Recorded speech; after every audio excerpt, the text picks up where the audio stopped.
مولا کائنات مولا علی کی شہادت کا دن ہے۔ ویسے تو آپ پر جو حملہ کیا گیا تھا 19 رمضان کو ہوا تھا اور سر میں ضرب لگی تھی۔ 19 رمضان کو آپ پر حملہ ہوا اور پھر 21 رمضان کو آپ شہید ہوئے۔ یہ باتیں تو ہم ہر 21 رمضان کو سنتے رہتے ہیں، اپنے غم اور غصے کا اظہار بھی کرتے رہتے ہیں، لیکن آج ہم یہ جاننے کی کوشش کریں گے کہ مولا کائنات مولا علی سے مسلمانوں کو دشمنی کیا تھی؟ مسلمان ان باتوں پر غور کیوں نہیں کرتا؟ کوئی بھی فرقہ اس پر گفتگو نہیں کرتا، یہاں تک کہ ہمارے جو شیعہ بھائی ہیں وہ بھی اس موضوع کو چھیڑتے نہیں کہ آخر مسلمانوں کو مولا علی سے آل رسول سے دشمنی کیا تھی۔ یہ جاننا ضروری ہے، اگر یہ نہیں جانیں گے تو اسی طرح شہادتیں ہوتی رہیں گی۔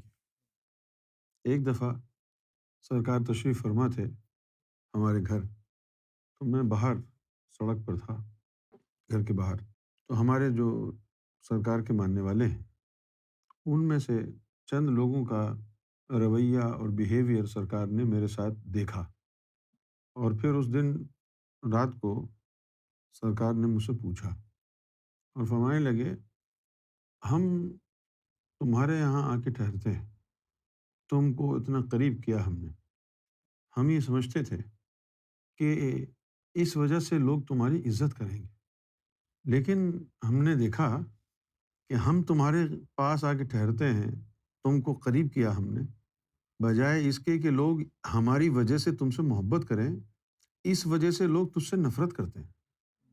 تو میں خاموش رہا۔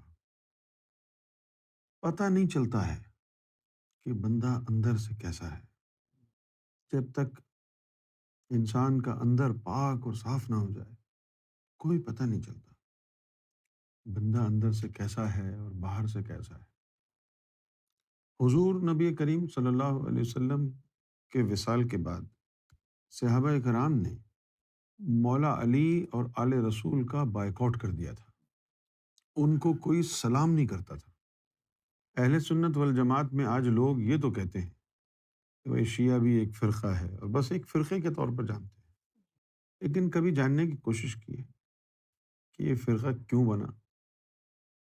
اللہ کا یہ تو نظام ہے کہ اس کے پیاروں کو یاد کرنے والا، اس سے محبت رکھنے والا ایک گروہ تو ہر دور میں رہے گا۔ وہ اہل بیت، وہ آل رسول جن سے محبت کرنا دین کی قیمت قرار پایا ہے۔ قرآن مجید میں آیا ہے، یا رسول اللہ ان سے کہہ دو کہ جو میں نے دین تمہیں دیا ہے اس کا میں کوئی اور اجر نہیں مانگتا سوائے اس کے کہ میری اہل بیت سے محبت رکھو۔ یعنی دین جو دیا ہے اس کے معاوضے کے طور پر آپ محبت کریں اہل بیت سے، تو ان کی محبت دین کی قیمت ہے۔ تو اگر محبت اہل بیت سے نہ ہوئی تو آپ نے دین کی قیمت ہی ادا نہیں کی، دین کو چوری کیا۔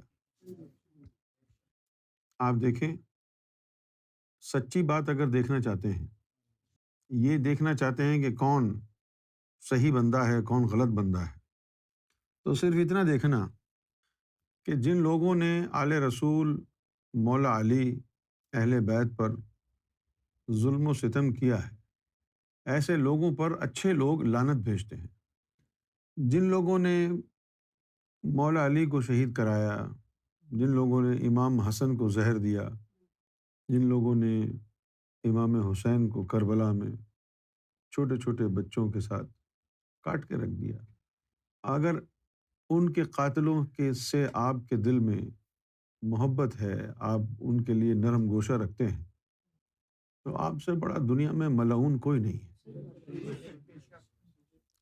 لیکن ہم دیکھتے ہیں کہ ہمارا ملک ایسے ملعون مسلمانوں سے بھرا ہوا ہے جو 400 مسجدیں بھی بنوانا چاہتے ہیں امیر معاویہ کے نام سے۔ بڑے بڑے جھوٹے شیخ الاسلام بھی بیٹھے ہیں جو کہتے ہیں کہ بھئی اپنی زبان جو ہے وہ خاموش رکھو، امیر معاویہ کو برا نہ کہو۔ یہ کتاب ہے میرے پاس، نہج البلاغہ، یہ کتاب جو ہے مولا علی کے خطبات پر مبنی ہے، جو آپ نے خطبے دیے ان پر مبنی ہے۔ اس کتاب میں مولا علی نے براہ راست امیر معاویہ کو مخاطب کیا کئی مقامات۔ کہیں آپ نے اس کو کہا، وارن کیا کہ تم شیطان کے راستے پہ مت چلو، باغی مت بنو، مجھ سے دشمنی مت رکھو، سرکش مت بنو، اللہ کے نافرمان مت بنو، جگہ جگہ کہا۔ اب ایک خطبہ ایسا بھی دیا جس میں یہ کہا کہ وہ اللہ کا نافرمان ہو گیا ہے، باغی ہو گیا ہے، گمراہ ہو گیا ہے۔ اگر مولا علی کسی کو اللہ کا نافرمان کہہ رہے ہیں، باغی کہہ رہے ہیں، آپ کو کیا پتہ اس کے کفر کا اور اس کے ایمان کا، جو آپ 1400 سال بعد بیٹھ کے بھی اس کے ترانے گاتے ہیں، اس کی تعریفیں کرتے ہیں؟ شرم کی بات ہے۔ ہم سنتے آ رہے ہیں کہ امیر معاویہ کی جو ماں تھی ہندہ، اس نے امیر حمزہ کا کچا کلیجہ نکال کے چبایا تھا۔ صرف اتنا ہی سنا ہے نا؟ کسی مورخ نے یہ بھی لکھا ہے ساتھ ہمیں بتانے کے لیے کہ اس کو مارا کس نے تھا؟ صرف کلیجہ چبانے کا ذکر پڑھا ہے نا ہم نے، اور بھی کچھ پڑھا ہے؟ کلیجہ چبایا تھا، صرف یہی پڑھا ہے نا؟ پہلے کلیجہ چبایا تھا یا پہلے ان کو شہید کیا تھا؟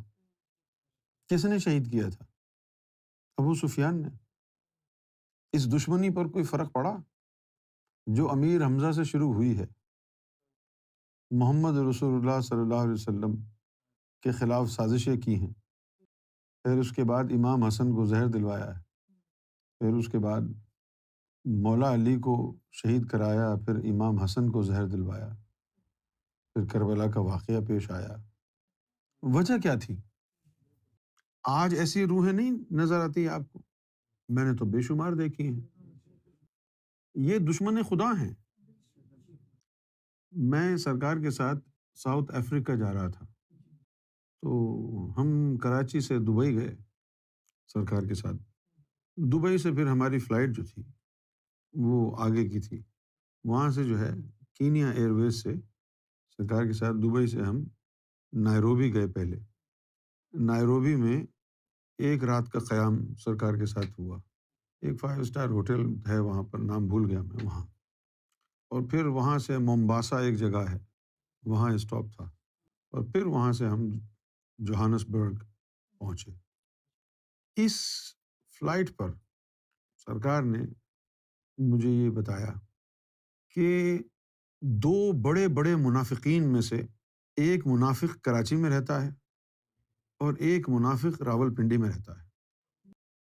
وہ جو کراچی میں منافق رہتا ہے اس کا نام ہے نور محمد سرہندی، اور فرمایا کہ یہ وہ لوگ ہیں، نور محمد سرہندی جیسے لوگ، یہ وہ لوگ ہیں کہ مرتبہ مہدی کے حوالے سے جنہوں نے سرکار کے قلب کو دکھ پہنچایا، رولا دیا، سرکار سے بحث کی۔ جب موضوع چھڑا اس کا، انہوں نے کوشش کر کے سرکار کو تکلیف پہنچائی، یہاں تک کہ سرکار کے آنسو جاری ہو جاتے۔ اور دوسرا نام لیا عمران راول پنڈی کا۔ یہ ایک گروپ تھا، خالد چٹھا اور عمران، اس قسم کے لوگ جو ہے گجرا اور راول پنڈی کے ملے ہوئے تھے، یعنی ذاتی دشمن، جن کا مقصد یہ تھا۔ کون سا مقصد تھا؟ ہندا کی طرح کچا کلیجہ چبانے والے۔ مجھے تو اور بہت سے نام معلوم ہیں، میں مشن کی وجہ سے خاموش رہتا ہوں۔ جب اللہ کے رسول نے ایمان کی علامت علی کو قرار دیا ہے تو پھر مسلمان کی یہ بات سمجھ میں کیوں نہیں آتی کہ جو بھی علی کے خلاف ہے وہ اللہ کے خلاف ہے، محمد رسول اللہ کے خلاف ہے۔ میں کسی فرقے کی حمایت نہیں کرتا کیونکہ میری نظر میں سارے فرقے غلط ہیں، لیکن جہاں میں حق دیکھتا ہوں اور جو حق ہوتا ہے وہ بیان کرنا اپنا فرض سمجھتا ہوں۔ ان 72-73 فرقوں میں کم سے کم ایک فرقہ ایسا ہے اہل تشیع کا کہ جو سارا سال نبی پاک صلی اللہ علیہ وسلم کی آل کی تعریف اور توصیف بیان کرتے ہیں، اپنی محبت کا اظہار کرتے ہیں، مولا علی کی محبت کا اظہار کرتے ہیں، امام حسن و حسین کی سے محبت کا اظہار کرتے ہیں، اور جو ہمارے اہل سنت والجماعت کے لوگ ہیں، صحیح العقیدہ ہونے کے باوجود حق سے محروم ہیں، اور بدبختی یہ کہ جو شخص مولائے کائنات کو ممبر پر بیٹھ کے سب و شتم کرتا تھا، اس کو صحابی کہتے ہیں، حالانکہ نبی پاک صلی اللہ علیہ وسلم کی حدیث ہے کہ جس نے علی کو گالی دی اس نے مجھ محمد کو گالی دی معاذ اللہ، یہ حدیث ہے مبارک۔ مولا علی کو ان مسلمانوں نے نہ حق بیان کرنے دیا، نہ 4 نمبر پر خلیفہ بننے کے باوجود خلافت کرنے دی۔ یہ مسند احمد کی حدیث ہے، قال رسول اللہ صلی اللہ علیہ وآلہ وسلم من سب علی فقد سبنی، کہ جس نے علی کو گالی دی فقد سبنی، اس نے فقط مجھے گالی۔ ان معاملات میں بڑے احتیاط کی ضرورت ہوتی ہے۔ کن معاملات میں؟ اگر تو مومن ہے تو جو رب کا دوست ہے وہ تیرا دوست ہے، اور جو رب کے دوست کا دشمن ہے وہ تیرا دشمن ہے۔ تیرے اعمال بہت اعلیٰ کیوں نہ ہوں، لیکن اگر تیرے دل میں رب کا جو دوست ہے اس کے دشمنوں کی عداوت، بغض اور نفرت پیدا نہیں ہوتی تو جہنمی ہے۔ حب فی اللہ بغض فی اللہ۔ غیبت کے بعد بہت سے لوگ مجھے ایسے بھی ملتے تھے آگے، جو کہتے تھے کہ وہ بھی ٹھیک ہیں، انجمن والے بھی، تم بھی ٹھیک ہو۔ تو میں کہتا تھا کہ وہ بھی ٹھیک ہیں، اور اگر میں بھی ٹھیک ہوں تو پھر ان صورتوں میں تم منافق ہو۔ اگر میں بھی ٹھیک ہوں اور وہ بھی ٹھیک ہیں، تمہیں ایسا لگتا ہے تو تم منافق ہو، کیونکہ حق کو چھپانے والا جو ہے وہ منافق ہی ہو سکتا ہے۔ حق جو ہے وہ مختلف پیمانوں میں، مختلف زمانوں میں، مختلف ناموں کے پیچھے آتا ہے، اس کا پیٹرن ایک جیسا نہیں رہتا۔ کبھی حق آل رسول ہوتا ہے، اور پھر 1400 سال کے بعد حق آل میں شیطان اور امت میں رحمان آتا ہے۔ مولا علی سے دشمنی لوگوں کی صرف اور صرف اسی بنیاد پر تھی کہ وہ حق ہیں۔ باطل کی حق کے ساتھ کبھی یاری نہیں ہو سکتی، باطل کی حق کے ساتھ کبھی دوستی نہیں ہو سکتی۔ ساری کی ساری وجہ جو تھی آل رسول سے دشمنی کی، مولا کائنات سے دشمنی کی، یہ تھی کہ مولا علی حق ہے اور باطل کو یہ گوارا نہیں ہے۔ کیا کچھ نہیں ہوا اس گھرانے کے ساتھ۔ حضور نبی پاک صلی اللہ علیہ وسلم کے پردہ فرمانے کے بعد یہ سارے بیچارے جتنے بھی صحابی تھے یہ سر جوڑ کے بیٹھ گئے، اور حضور صلی اللہ علیہ وسلم کا جو وجود مبارک ہے اس کو ان اٹینڈڈ انہوں نے چھوڑ دیا 3 دن تک، سوائے مولا علی کے ان کے پاس کوئی نہیں تھا۔ یہ سختی کیا ہوتی ہے؟ یہ دل کی سختی اس وقت ہوتی ہے کہ جب انسان کے اندر جو لطیفہ قلب ہے اس کی زندگی ختم ہو چکی ہو، کسی بھی صورت میں۔ دل کے کتنے سخت ہوں گے نا وہ لوگ جو کسی کا کلیجہ نکال کے چبا لیں، کتنے سخت ہوں گے دل۔ کیونکہ ہم تو نے تو یہ دیکھا ہے، کسی کو اگر ذرا سی چوٹ لگے، خون نکل آئے تو آنسو نکل آتے ہیں لوگوں کو دیکھ کے، اور کوئی ایسا ہے جو کلیجہ چبا رہا ہے۔ قرآن مجید نے قساوت قلب کے عنوان پر بڑی گفتگو کہی ہے۔ لفظ جو قسط ہے، قسط کا مطلب ہے جمود، طاری ہونا۔ اب میں آپ کو یہ بتانا چاہوں گا کہ یہ دل کی سختی کہاں سے آئی۔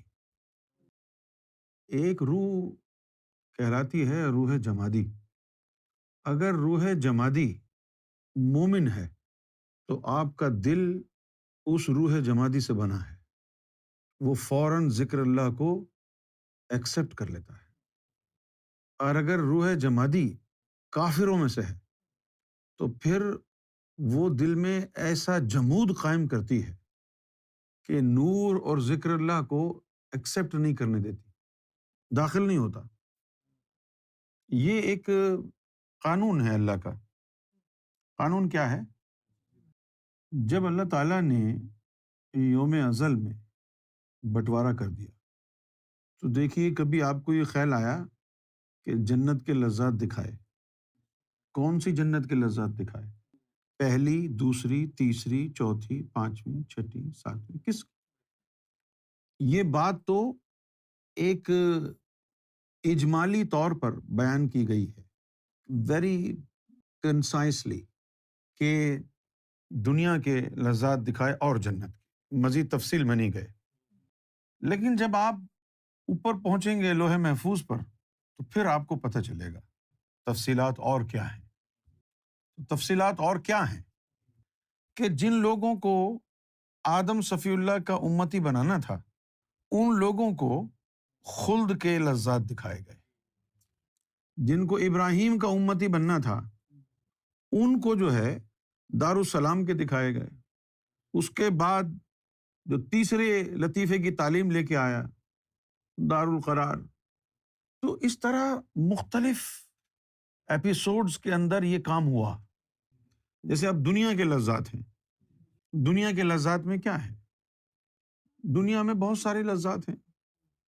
کسی کو دھن دولت، اس کی لذت، کسی کو ظاہری حسن کی لذت۔ حضور صلی اللہ علیہ وسلم کی امت کے لیے دنیا کے لذات میں سے دھن دولت کو سانپ بنا کر کے بٹھایا گیا، جس کا حضور نے ذکر فرمایا کہ مجھے اس بات کا خدشہ ہے اپنی امت سے کہ یہ دولت کے نشے میں، دولت کی محبت میں گرفتار ہو جائیں گے۔ اب جیسے باقی عوام ہے، وہ بڑے آرام سے گرل فرینڈ بوائے فرینڈ بنا لیتے ہیں، کوئی مسئلہ نہیں ہوتا ہے ان کو، نہ کوئی برا لگتا ہے ان کو۔ باقی لوگ بڑے آرام سے شراب پی لیں گے، سور بھی کھا لیں گے، کوئی مسئلہ نہیں ہے۔ اور ہمارے مسلمانوں کو بڑا مسئلہ ہے کہ گرل فرینڈ ول فرینڈ بوائے فرینڈ نہیں بنانے، شراب نہیں پینی، سور نہیں کھانا، لیکن مال کی محبت بہت زیادہ ہے۔ تو بات تو وہی ہو گئی، اس کا لوٹا مال، اس کا مال لوٹا، اس سے فراڈ کیا، اس سے فراڈ کیا۔ اب جب ڈیسائیڈ کر لیا اللہ نے کہ بھائی ان روحوں کو آدم کی امت میں بھیجنا ہے، گروپ بنا دیا، یہ آدم کی امت میں یہ روحیں جائیں گی، یہ گروپ بنا، یہ موسیٰ کی امت میں جائیں گی، یہ موسیٰ، ابراہیم، یہ حضرت عیسیٰ علیہ السلام، یہ محمد رسول، الگ الگ ان کے محلے بنا دیے۔ اب پھر اس حساب سے ان کے دلوں کو بنایا۔ اچھا جی، موسیٰ علیہ السلام کو یا رحمانوں کا اسم عطا کرنا ہے تو اس کی امت کے لیے جو قلب بنائے وہ یا رحمانوں کے نور سے بنائے۔ جو عیسیٰ علیہ السلام کی امت کو دل دینے تھے وہ یا قدوس کے نور سے بنائے۔ جو محمد رسول اللہ کو روحیں دیں ان کے دلوں کو اسم ذات کے نور سے بنایا۔ اب وہ آ گئے زمین پر، جس اسم سے ان کے دل کو بنایا تھا وہی اسم ان کے دلوں میں صلاحیت کرے گا۔ موسیٰ علیہ الصلوۃ والسلام کو یا رحمانوں کا اسم عطا ہوا تھا، لیکن یہ تو بعد میں عطا ہوا نا، وہ کہانی تو پہلے کی ہے۔ موسیٰ علیہ السلام کے قلب کو یا رحمانوں کے نور سے پہلے بنایا گیا تھا نا، اس لیے دنیا میں آنے کے بعد یا رحمانوں عطا ہوا۔ اب جب انہوں نے یہ کہا اے اللہ I want to see you, اے اللہ میں تیرا دیدار کرنا چاہتا ہوں، میں تجھے دیکھنا چاہتا ہوں، تو اللہ تعالیٰ نے فرمایا یا موسیٰ لن ترانی او موسیس یو کین ناٹ سی می۔ تو اللہ تو ہر شے پر قادر ہے، ہر شے پر قادر ہے۔ ہر بات موسیٰ کی مانی، یہ بات کیوں نہیں مانی؟ کیونکہ یہ بات ماننے والی ہے ہی نہیں۔ کیوں نہیں یہ ماننے والی؟ او اللہ تعالیٰ اس کو اس میں ذات دے تو دے، اس کا پورا سسٹم تو یا رحمانوں سے بنایا ہوا تھا پہلے سے۔ وہ موسیٰ علیہ السلام کے دل میں اس میں ذات جا ہی نہیں سکتا کیونکہ وہ یا رحمانوں کے نور سے بنا ہوا ہے نا۔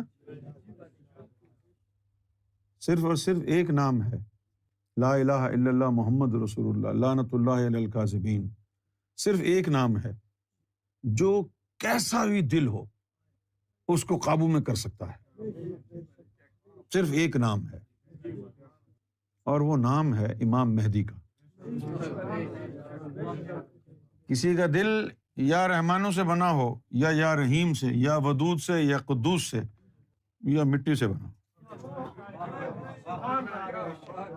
ایک نام ایسا ہے جو سب پر اثر کر دیتا ہے۔ اب یہ جو دل ہے، قرآن نے ایک ایسی بات کہہ دی، ہمیں تو پتہ تھی سرکار کی صحبت کی وجہ سے، تو ہمیں تو سمجھ میں آ گئی، لیکن ہم نے بہت لوگوں کو سمجھایا، مسلمانوں کو پاکستان میں، ان کی سمجھ میں نہیں آئی۔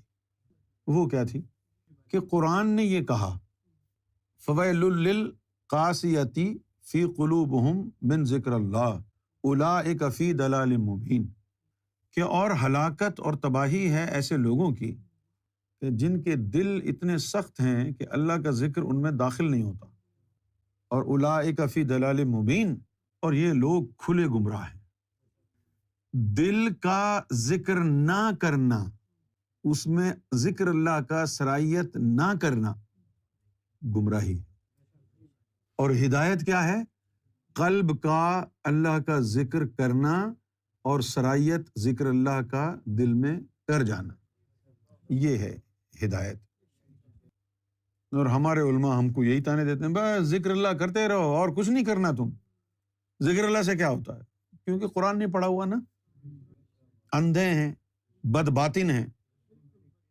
اب یہ ایمان کیا ہے کہ دل میں ذکر اللہ اگر سرایت کر گیا ہے، اتر گیا ہے، تو اس کا کیا مطلب ہوا؟ نمبر 1 کہ یہ حضور کا امتی ہے یقیناً۔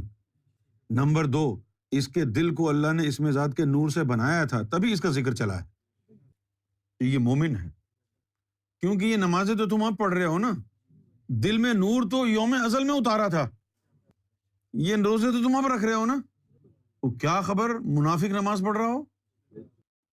اس کتاب میں مولا علی کا ایک قول میں نے آج پڑھا، مولا علی نے فرمایا کہ تیرا لین دین، میل ملاپ، رویہ ایک دوسرے کے ساتھ کیسا ہے؟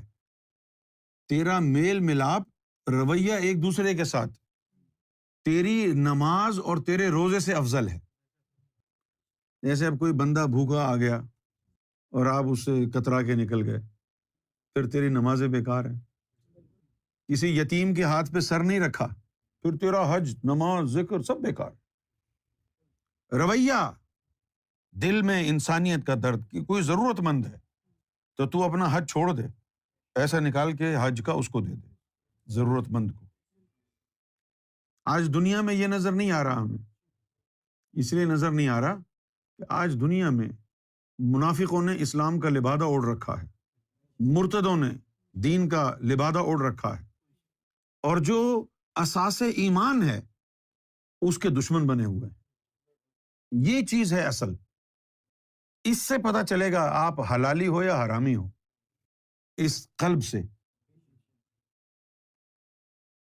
مولا علی کے ساتھ مسئلہ یہ تھا کہ جو منافق ہوتا تھا، مولا علی کو دیکھ کے خود بخود اس کے تن بدن میں آگ لگ جاتی تھی، وجود اس کو برداشت نہیں ہوتا تھا، اس کا جی چاہتا کہ مولا علی سے لڑے، کیونکہ دشمن خدا روح تھی نا، اور مولا علی تو رب کا نشان ہے۔ جس کی شکل دیکھ کے آپ کو خود بخود غصہ آئے تو سمجھ جاؤ کہ کوئی مسئلہ ہے روحانی طور پر۔ میں نے بہت سے لوگ ایسے دیکھے سفر میں ادھر ادھر چلتے کہ نہ کبھی ملاقات ہوئی، نہ کبھی ملے اس سے، نہ کبھی بات چیت ہوئی، پہلی دفعہ دیکھ رہے ہیں اور جی چاہ رہا ہے کہ اس کے جو ہے نا ایک چماٹ لگا دو۔ آپ کے ساتھ نہیں ہوا کبھی؟ کبھی کوئی بات چیت نہیں، کبھی ملاقات نہیں، پہلی نظر میں دیکھا اور پتہ نہیں کیوں جی چاہ رہا ہے کہ چماٹ لگا دو۔ میں سوچتا تھا یہ کیا ہے؟ اور کبھی ایسا ہوتا تھا کہ کوئی بندہ پہلی دفعہ مل رہے ہیں اور جی چاہتا تھا کہ یار اس کو حق کریں، اس سے بات چیت ہو جائے، دل کھینچتا ہے اس کی طرف۔ یہ اندر کی روح کی کیفیت کا نام ہے۔ وہ جو اندر روح ہے ہماری، وہ اپنی ہم جنس روح کو پہچان رہی ہے۔